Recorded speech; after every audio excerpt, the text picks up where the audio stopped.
Hey folks, today I'm working on a 2014 KTM 500 EXC. I'm going to be replacing the fuel pump. I already had the fuel tank removed, and if you don't know how to do that, I'm sure you can find a video on YouTube that will get you to this point here. So thanks to Quantum for sending me this kit, HFP-389. Let's open it up here and see what we got. So this did not come particularly in this kit. These are some extra O-rings that I ordered for just to have on hand. They places the O-ring here, which this is the fuel line, so this actually protrudes through the tank, and this would screw up on there, and that O-ring seals to this mating surface here. So anyway, got that just in case I needed it. Looks like clamps there, some socks. Looks like maybe this is possibly for a couple applications. Extra fuel line, gasket. This gasket is this particular gasket here that seals the electrical connector portion to the tank right here. So I have that extra seal in this kit. It has the screen for the bottom of the pump. It clips onto the bottom of the pump, and replacement inline fuel filter for there. Also extra pressure regulator that goes here, and of course the fuel pump. So, like I said, special thanks to Quantum for reasonably priced items to get me up and going. So here's kind of the lowdown on it. A few tools you'll need, maybe some needle nose, some snips, nice little pick. I find that super handy to get in here and separate these pinch clamps for the fuel line. 6mm socket, 8mm socket that'll actually help you get the tank off the bike on the radiator shrouds. Screwdriver, you know, I mean, you never know what you'll find in here. Some of them may have worm gear clamps here, but anyway, so the process pretty simple. This guy is a nut that holds the pump assembly in the tank, so that's a 17mm. This guy here is your fuel line. Threads on here, it's 13mm. Both those come through the tank here. The small 13mm fuel line through here, the 17mm nut here. What I like to do is once I get it loose, I take some mechanics wire and wrap around either one of these. Once those are off, this is still in the tank, of course. I'll wrap it around, twist it down good and tight, then take my 4 screws that hold this connector into here, and I'll take those out, and then I'll pull this through the tank with my mechanics wire attached here and pull it out. That way I have a pull cord to pull this assembly back down to this area here in the tank, instead of trying to just do it blind and hope that the pump assembly falls in place. So anyway, that's a handy little trick there. Also got a couple extra clamps, assortment of clamps. You never know what you'll need. Extra fuel line. Not necessarily saying you'll need that, but you may. And it looks like this kit's pretty complete, so I'm going to get set up here and show you how to replace it. This pump has these little clips.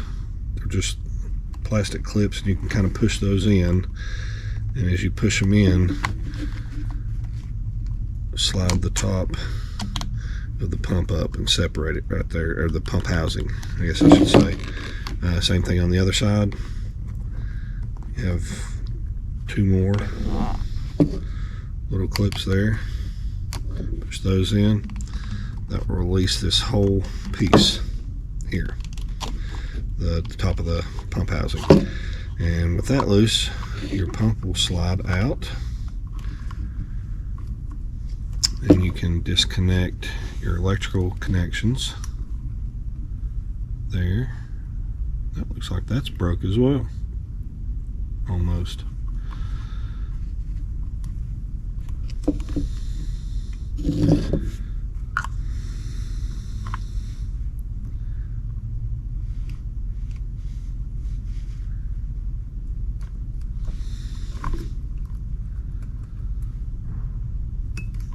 And there, so there's my connections loose, and the pump is out. So here we have our new pump.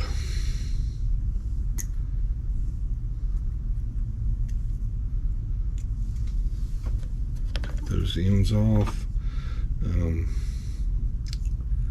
This piece.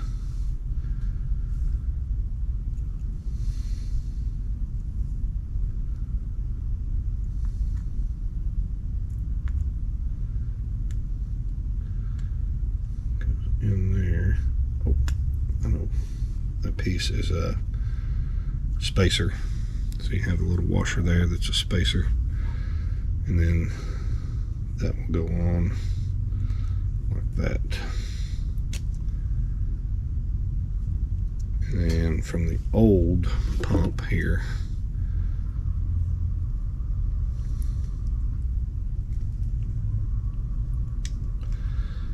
get the screen loose, and there's a little clip right there, so we'll pull this guy off.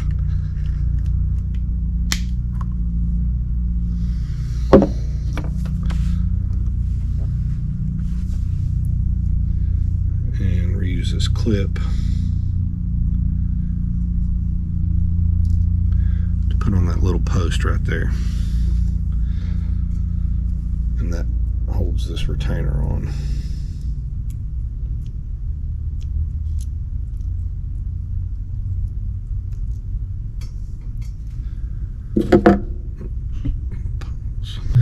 So here's a better look at that.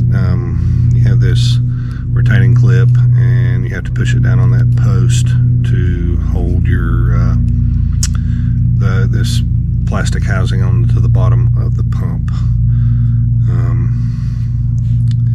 Once it is in there, then you can take the screen, and it clips on the bottom like that. So once all that's in there, then the way your housing is designed, where this line comes in, you'll notice there's a notch right here on that, and that will orientate the pump going into the housing. See how it fits perfectly inside there? So just slide that down till it bottoms,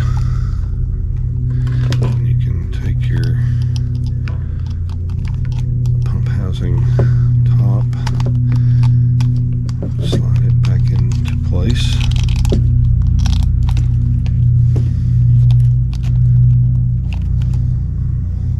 It clips in.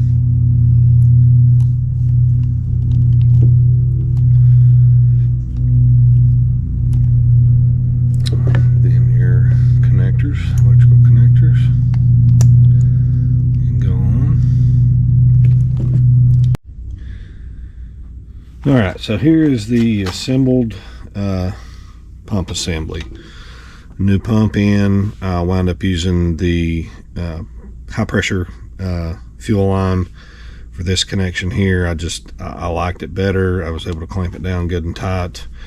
The white hose, you know, it would have probably worked, but I already had one fail.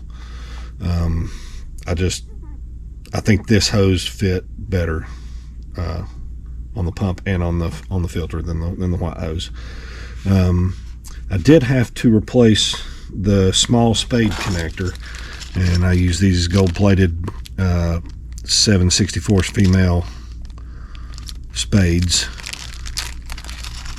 Look at those there.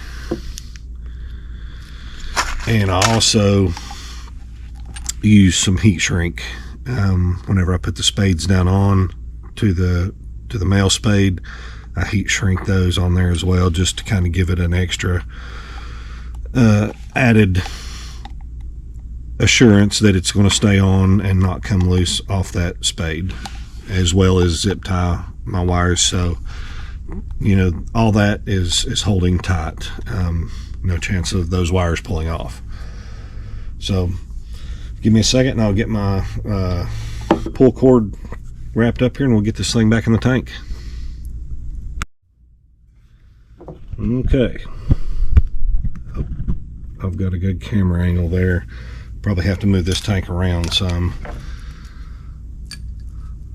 So like I said, I've got my pull cord attached, or mechanics wire attached as a pull cord there. And so what I will do is I will feed this thing, kind of get it oriented how we need it, get it started down in there just like that, work everything, kind of pull the slack down here on this end, pull this slack out as I pull it in.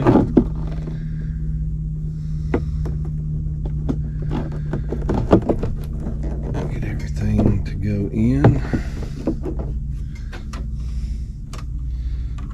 Disconnect my, and the reason I wrap these wrenches up to each end is just to make sure that mechanics wire doesn't get pulled out while I'm messing around with everything.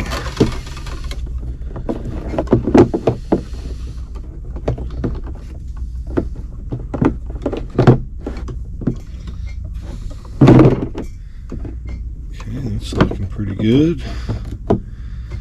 See how that's almost in place there, so we should be pretty close down here.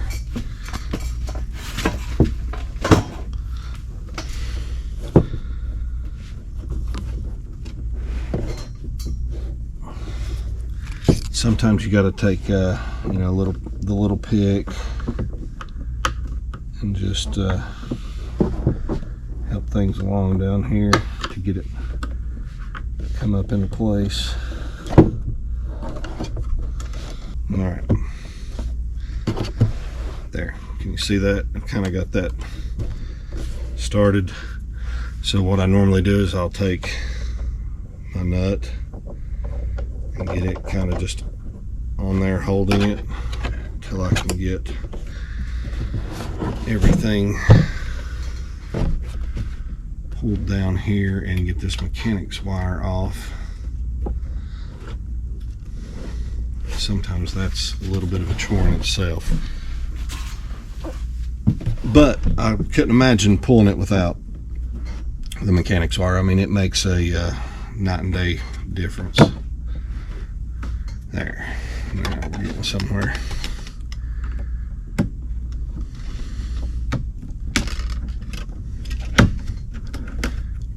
Unraveled there. Already got a new O-ring on it. So there's that. And all that looks good, so we'll thread that on.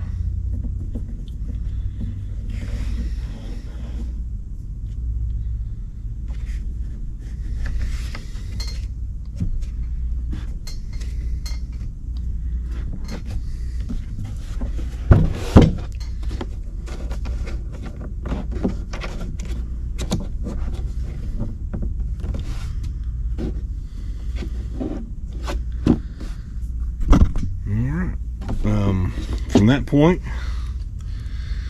I'll give you the torque specs on these. I can't recall right off the top of my head. I will look that up and give you that in just 1 second. To get these bolts started here at the connector. And these are 6mm bolts, little self tappers, which find them on most of the KTMs. Let's get those started and I'll get you the torque specs on those. Okay, so everything's buttoned up. Your nut here is 11.1 foot-pounds that you torque it.